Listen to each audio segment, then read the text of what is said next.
Hi guys, welcome back to my channel. So today I have a pretty cool video for you guys. So I have been collecting some spooky pieces for a while, and I've only just now I've got enough to make a whole video for you guys, and this stuff is actually quite interesting. It all has history to it. So I'm going to start off with this doll. So she is a family heirloom which my stepnan handed down to me today. So she is, we know that she's over 100 years old, but we don't know exactly how old. So here she is. I'm holding her up first because she's very fragile. She needs to sit on that shelf behind me. But this was bought for my great-gran by my granddad. And he bought her in a junk shop back then. So both my great-gran and my granddad are now passed on. And so this doll was passed down from Granny Andrews, my great-gran, to my granddad, who I believe was... Granny Andrews was my granddad's mum, I think. And then, so he bought it for her, and then when she died, it went back to I call him my grandpa. And then my grandpa gave her to my mum. My mum is now 52, so she has now been passed down to me. So we searched her up. She's worth between 100 to about £700. She's very, very fragile. But yeah, her head is porcelain, I believe. I've done some research online. I can't find her exactly online.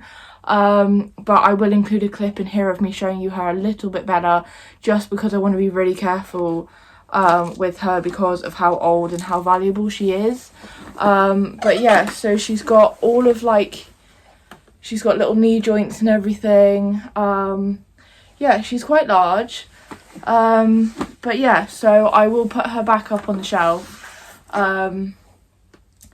And I will show you, you'll have seen the clip of her already. Also, her eyes closed when she lays back. Very creepy, very creepy. One of my friends saw her and he does not like looking at her at all. So the strings for her neck have broken over time.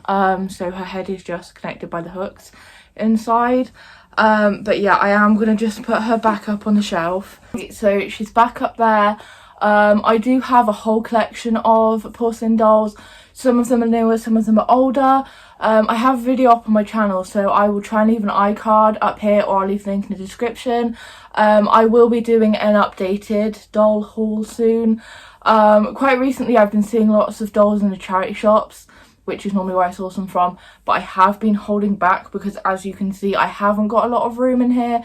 But I am going to get a bigger bedroom over the next couple of weeks, so I'm going to have room tours and things like that up anyway.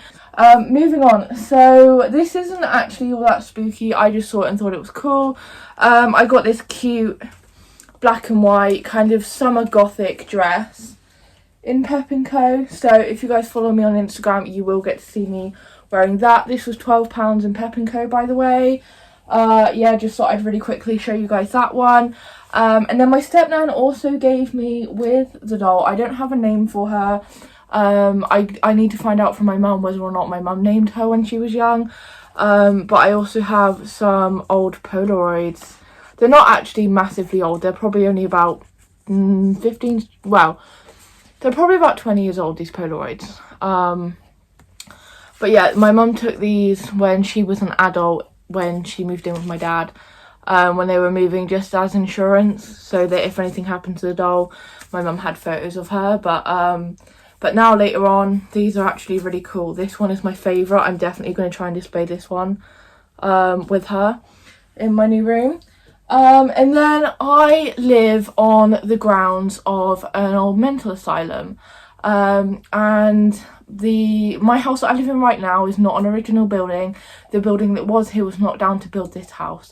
However, the buildings surrounding my house are original buildings, and our house has a lot of paranormal activity, a lot of history, a lot of really interesting things in my very, very close area, like the perimeter of my street, really. So I have a massive interest in my local history and the asylum in particular, and Facebook is my favourite place to source information and items from.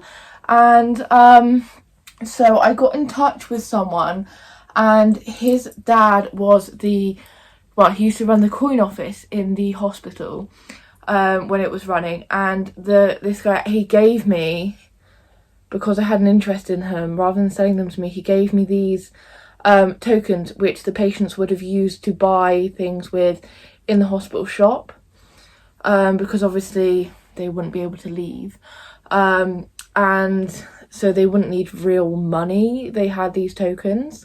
So the man that I spoke to, he said that when they stopped using them, his dad kept all of them. They wanted to put them in the bin, but when they told his dad to put them in the bin, his dad kept them. And when his dad died, he then kept the coins.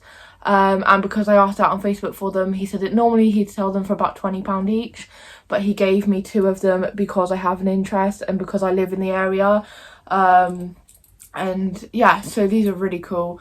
Yeah, like a real part of the history. I find it really fascinating how patients would have had these in their pocket, like where this coin has been and what this coin would have witnessed is amazing to me. It sounds really odd, but it fascinates me that the things that would have happened and the things that would have been when this coin would have been in someone's pocket or been in someone's hand or been on the counter or on the floor while the hospital was in motion, and that just fascinates me massively. If you want me to do another video more in depth about the history of my local area, I would love to. Honestly, I love it.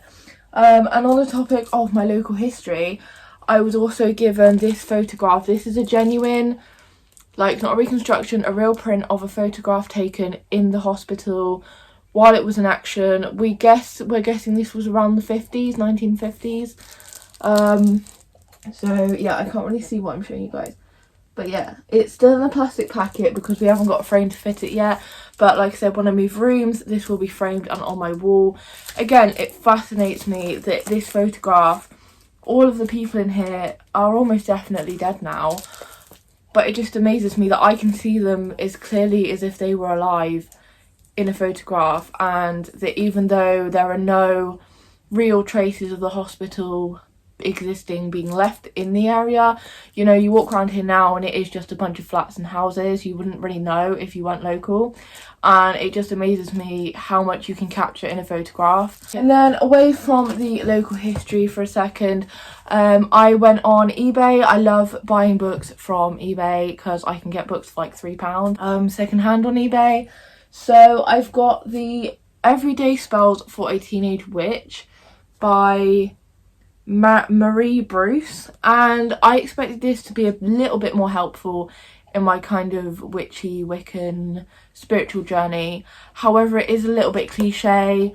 It references a lot of like Sabrina and like texting and boyfriends and, you know, the kind of cliche teenage problems, you know, like school and crushes and love and things like that. And if you know, like I do a lot of research into like witchcraft, so for me I can use this book to reference kind of legit witchcraft, if you will, but the book itself, if you are learning, I don't recommend this book just because it is quite cliche, and it does in a way take the mickey a little bit, but also as you get deeper into the book it does get a little bit more serious.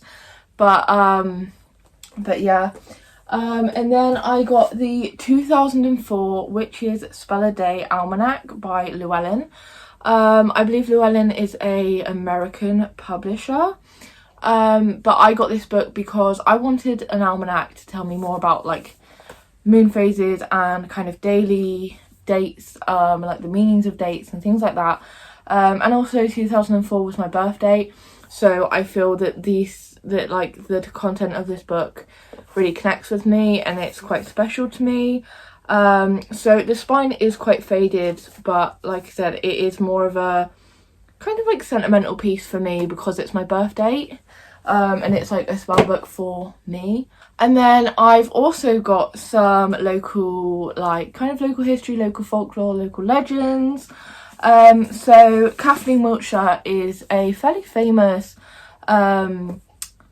author for our local area. These books are very old. These books were published in the 70s. However, the stories in these books date back to 1920s, 1800s even. They date back really, really far. So yeah, and these books go for a lot of money online. However, I managed to find them in the local air ambulance charity stall, and got just to pay a simple donation for them.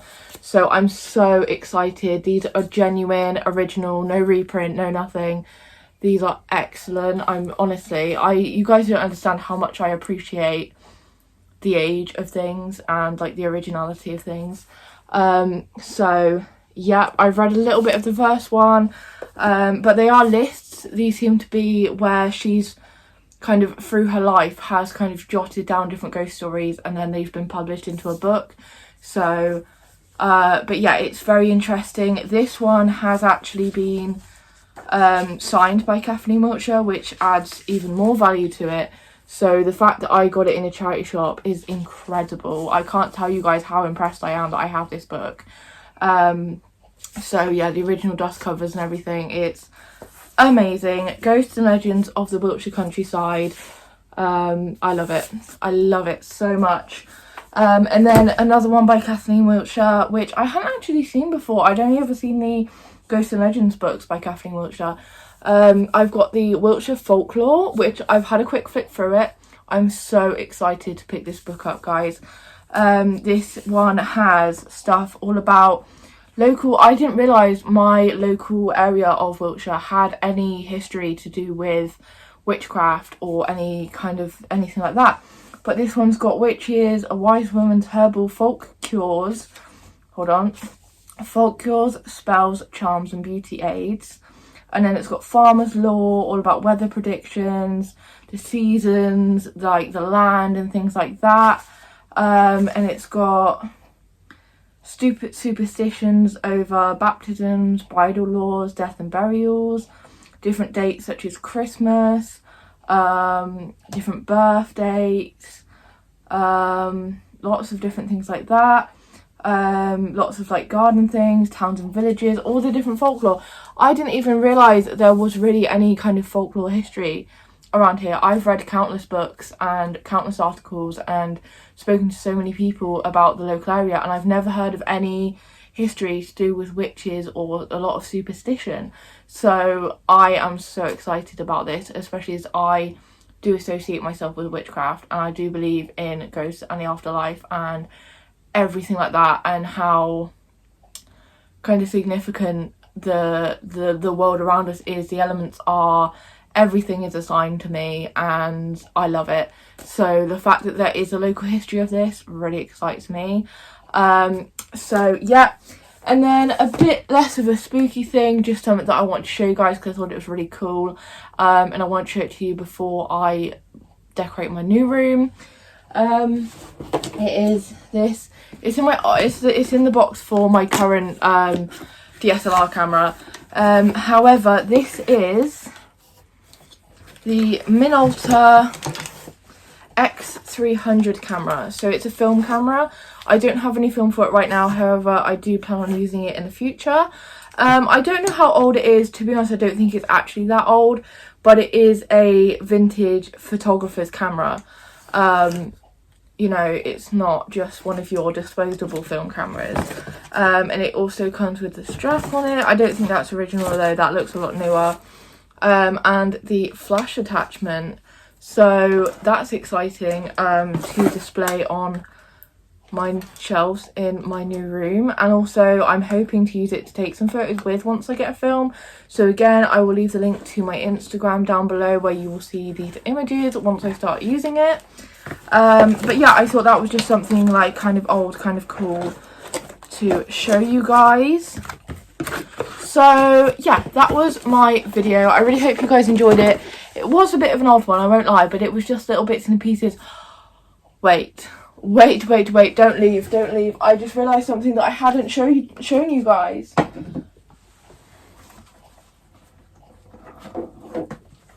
My oracle cards. I bought these on eBay for my personal use, I love doing tarot readings, and I found a Halloween tarot deck which I think is amazing.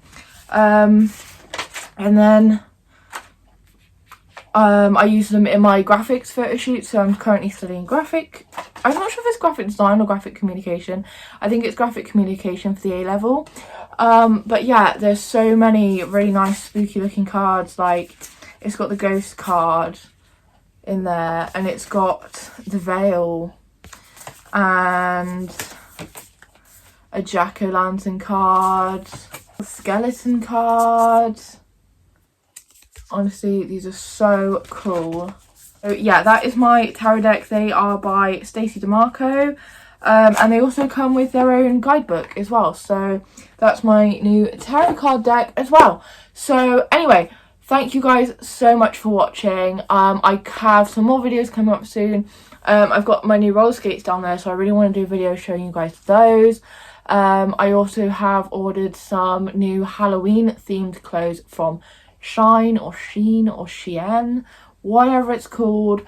So yes, I will see you guys in my next video. Please comment down below, what did you think of this video? What did you think of my items?